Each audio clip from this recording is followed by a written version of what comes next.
to fulfill and our own purpose that we're supposed to reach here in this world. Each of us has people we're supposed to reach and touch and affect and influence, right?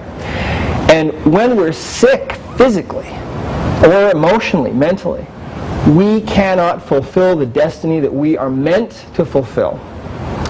And so, the purpose of this seminar is to teach you how you can help yourselves, how you can heal yourself, how you can heal your family, you can heal your loved ones, heal your children, and help them to reach their destinies and do the things that they are supposed to do in this world.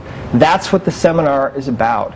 And this seminar that you're going to be, the information that I'm going to be giving you is the most complete information that we've ever given about how you can really do that in a really complete way. Which brings me to the imbalances that cause disease. All right. Now, I practiced for 17 years down in Southern California, and by the time I'd been in practice for about a dozen years or so, we kind of had it figured out. Now, I'm a holistic chiropractic physician. What does that mean?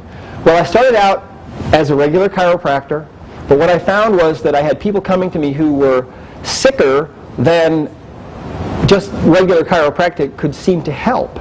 People with fibromyalgia and chronic fatigue syndrome and lupus and other kinds of problems where people were really sick. I mean, by the time I was done with practice, we had people coming to us who were so sick they were literally praying to die. They didn't want to live anymore. They just wanted to die so they could be out of their misery. Now, what we found is that there are 6 imbalances, really. 6 ways that the body becomes imbalanced. And if you balance the body, if you bring the body back into a state of balance in these different ways, I have not seen anything yet that cannot be healed or that cannot get well. And we're going to talk about these things in a little bit of detail. Now, let me just give you an idea how this works. You see, the oldest idea in the history of the world, as far as healing goes, is that balance leads to wellness and health, and imbalance creates disease, right? And it kind of goes without saying almost. I mean, if you think about it, it seems really obvious, right? Well, to give you an idea, I remember I spoke at a fibromyalgia workshop once at a hospital down in Southern California near my practice. And there were about 50 people at this workshop. And there was one particular lady, as I spoke for about an hour, who sat and cried the whole time. There were tears coming down her face the whole time. And I assumed it was because she was in so much pain. When the meeting was over, there were people gathered around me, and she came up too, and she still had tears coming down. And I was having a hard time understanding her because she was kind of sobbing. But part of the reason why she was crying is because she said that in 19 years of having her fibromyalgia, it was the first time that anyone had ever given her any hope of any kind that she could actually get well. Now, fibromyalgia is a disease that has no known cause, and it causes widespread muscular pain of unknown origin, right? For 19 years, this woman had been in that kind of pain where she cried every day. She went from one medical doctor to another, and she ended up seeing, I think, about a dozen doctors, and they all basically had the same diagnosis. It's fibromyalgia. We don't really know what causes it. All we can do is help you to alleviate the symptoms, so take these medications. So she was on medications for her fibromyalgia for 19 years. Now, raise your hand if you think that she had some imbalances. Yeah, right. All hands go up. And she did. Now, specifically, she had the kind of imbalances that we're going to talk about today, because all diseases result from one thing, and that one thing is imbalance. But you can take that one thing, imbalance, and break it down into 6 different kinds of imbalance total, right? She had all the things we're going to talk about. She had infections. In fact, she had parasites, and we'll talk about these in a moment, but I like to use this particular patient because she had everything wrong that you could have wrong, right? And that's why she was so sick.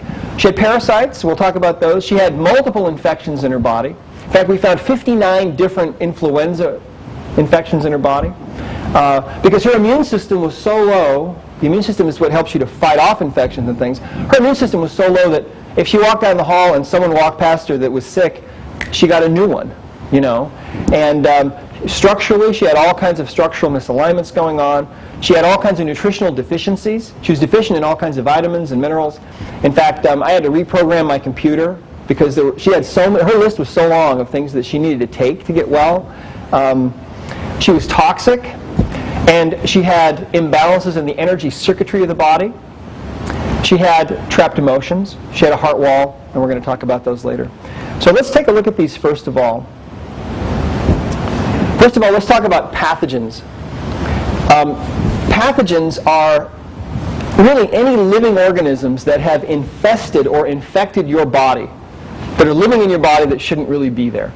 And we'll talk about parasites first. Parasites are really an epidemic now. About 85 to 90% of the people in the United States are infested with parasites and don't know it. And you know, the conventional wisdom is that we live in the United States, and so we don't get parasites to the same degree as in other countries. And to an extent, that's true. I mean, down in the Amazon, for example, you can get parasites that will kill you in a day. And we don't really get those here. But we do get other parasites that will make us sick. I remember I had a patient who came in once. We tested her. And she was a new patient. We tested her, and we found that she did have parasites. And she had an appointment that was already set up with her doctor, her medical doctor, the following week. And she went in and saw her medical doctor, and she told the medical doctor what I had told her, and the medical doctor said, well, you know, that's impossible. You know, we live in the United States of America. So she came back in and saw me and told me that, and I said, you know, the parasites don't really know what country they're in. That's kind of the problem. That's a joke. Infections, too, are a big problem. See, you can have low-grade infections and low-grade parasites and things that can infect your body and can just go on and on and on for years without you even knowing it, see. I had a young woman who came in to see us who had been on a mission for her church to the Philippines. And when she was over in the Philippines, she lived in an orphanage and dirt floor and really primitive living conditions. And so she got quite sick. Now, one of the things that she did over there was she ate balut. Raise your hand if you know what balut is. It's where they take this is a delicacy in the Philippines. They take a duck egg, I think. It's a duck egg, and they bury it in the ground for, yeah. The Chinese have a similar thing. I think it's called 1,000-year-old duck egg, although I don't think they're really that old. But she did, they dig it up after 6 months, and then they eat it, and it's black, and it's got a little beak and all that stuff. She got really sick. How many of you are feeling sick now? Anyway, she got really sick and came back to the States. And she saw one doctor after another, and this girl was sick. She was convulsing all the time, and her body was racked with pain. She had complete amnesia. Okay, she couldn't remember anything about her life, anything she'd done yesterday, or at any time in her life. And obviously, she was really sick. They gave her 4 months to live. And she survived for 4 years, but she still was this wreck of a person. And she was very young. She came in to see us when she was about 22 years old, and we tested her, found she had 9 different parasites in her body, 9 different ones, exotic, tropical kinds of parasites. And so we started working on her.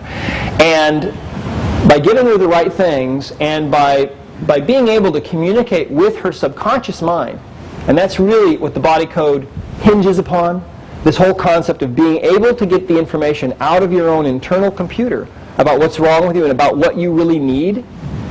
We were able to actually kill all those parasites. It took us a year.